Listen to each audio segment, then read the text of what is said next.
As we started with Lent, and this is the first Sunday of Lent, many of us during Ash Wednesday service here dedicated ourselves to some type of Lenten practice. Be it dieting so that you can spend more time with God, be it spending more time reading the Word, prayer, whatever it is. I especially like the text this morning from Psalms 25. David is writing to God, and he's saying, "To you, O Lord, I lift up my soul." And that is a part of what Lent is all about. It is a time where we put aside 40 days and lift up our very being, our soul, to the Lord. And so David points out, "Oh God, I put my trust in you." And then he makes a very important request. Let me not be put to shame. And he repeats this idea of shame 3 times. Do not let my enemies exalt over me. Do not, let me be put to shame. And may I not be ashamed of you. And as I thought of the idea of shame, many of us don't realize that shame is the only thing that motivates us to change. I work at the federal prison, and I can tell you there are lots of inmates who are quote-unquote guilty. But there are some of them that they are planning to go out and do the very crime that sent them there. I mean, they are talking about it, and the reality is not only are they planning, some of them do get out, and guess what happens? They come right back. The recidivism rate is very high. And they know that, they're not ashamed. They talk to me and say, "Chaplain, I'm guilty, but I'm not ashamed. I'll go out and do what?" The same thing. Some of them are some crimes that, would really affect us. I had one that's a pedophile that used the computer for different things. He left and came back. He's not ashamed. He would do the same crime or what? Again. Being guilty does not motivate us to change. Let's be realistic. There are many times I know I am guilty of certain things, but because it's something I enjoy doing or like to do, guess what I do? I do it again. Isn't that the way we are? But here's the thing. Whenever we feel shame, what's the first reaction we have whenever we feel shame and embarrassed? We try to cover it up. We try not to let anybody see it. As a matter of fact, we hide our shame. And here, David is writing, "Let me not be put to shame. Let not my enemies exalt over me." The worst thing that can happen to us is for us to have a goal, a plan, or some idea, and we what?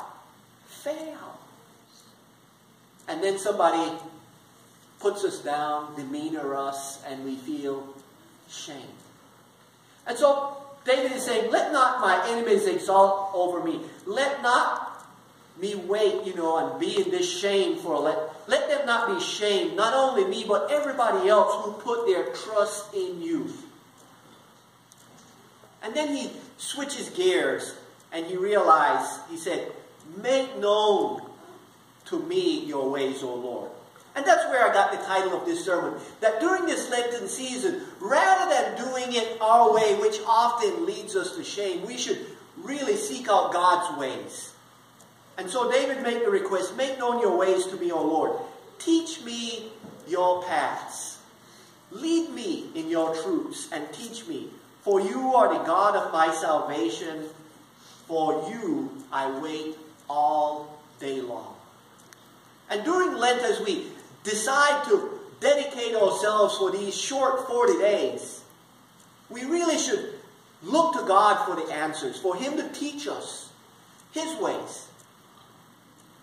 But here's the problem that David immediately recognizes and that we should recognize. Once we start on that journey of asking God to teach us His ways, and we compare God's ways to our ways, we realize that we are what? We're guilty. We're sinners. And so David switched gears, as I said, and picking up in verse 6, he says, be mindful of your mercy, O God, of your steadfast love, for they have been from of old. Because here's the truth. Verse 7, remember not the sins of my youth. The moment you learn God's ways and you compare it to your ways, you realize that you're what? We're sinners. There are lots of things that we're guilty of, and we should feel shame of our guilt, which would motivate us to change. Because as I mentioned, being guilty does not motivate us. It's only when we are ashamed of our guilt are we then motivated to change. And so David recognized, God is merciful, God is loving. And here's the truth. This is Old Testament, folks. God has been merciful and loving towards all mankind, and as David points, from the very beginning, from of old. The passage we read about Noah and his son, God promised never to destroy the earth again, that he put that rainbow in the sky to remind him never to destroy us again. And the reason he doesn't destroy us is because of his grace, his mercy, and his love. And that's been the plan for God all along. So David said, be mindful of your mercy, O God, and of your steadfast love, for they have been of old. God has not changed. He has always been gracious and merciful towards us. And even though we are sinners, David made this plea, remember not my sins, especially the past sins of my youth, and do not remember my transgressions. And the reason God does this is because of his steadfast love. And David go back again to this idea of teach me, lead me. But here's what we need to understand about God's way. The first thing is, picking up in verse 8, it says, good and upright is the Lord. Therefore the Lord instructs sinners in the way and lead the humble in what is right and teach them their ways. First thing we can see is God's way is first what? It's good. A lot of our ways is what? Bad. I know a lot of the things that I come up with and decide to do, they may not be bad, but they're very what? Selfish. I don't know if y'all remember last year what I was talking about was one of my goals. I'll remind y'all, it was a big screen, curved, smart TV. It was a very what? Selfish goal. Isn't that the way we are? We think about who? Ourselves. But David is pointing out God's ways are first good and upright. And not only are they good and upright, but they are, and what he later on says in verse 9, and lead me,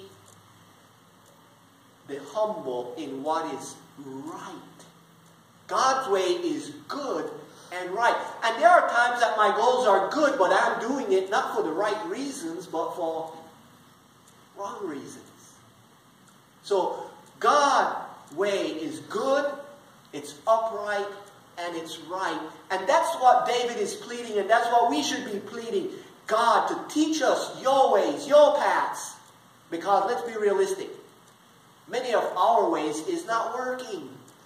If it was working, we would need God. My way is not working, your way is not working. The only way is to learn from God. And that's why David makes his plea. Lead me in your truth. Make known to me your ways. Teach me, instruct me. I don't know how else he can say it. But let's be realistic. How many of us were like me when we were in school? The teachers did their best. And what did we do? I know what I did. I was off playing with other kids. I was under the table. I wasn't paying attention. I was doing everything else but trying to learn. And during this period of Lent, we should have a spirit. We sang the song, Spirit of the what? Living God, fall fresh on me. Mold me, make me. During this time of Lent, the thing is we should dedicate ourselves to where we want to learn God's way, where He's leading teaching and we are following. Where He's instructing and we are learning. Unfortunately, many of us, rather than doing that, is doing it our way. And our way is wrong. David then finally switched gears again. He realized it's not only he himself that need to learn God's ways. Because let's be realistic. We're not in this alone. But verse 9 he said, and lead the humble to what is right and teach them their way. To teach who? Everybody. Them. It's not just about him. He goes on and says it's for all sinners. And he concludes with the verse, all the paths of the Lord are steadfast love and faithfulness for those who keep the Lord's commandments and testimonies. The point is, God's ways, all of God's ways is superior, is better, is good, is right. I can't claim that about my ways. Some of my ways are good, but a lot of my ways is what? Bad. During this time of Lent, I hope and pray that as we dedicate ourselves to God, that we can have that spirit, asking God, teach me your paths. The word of the Lord.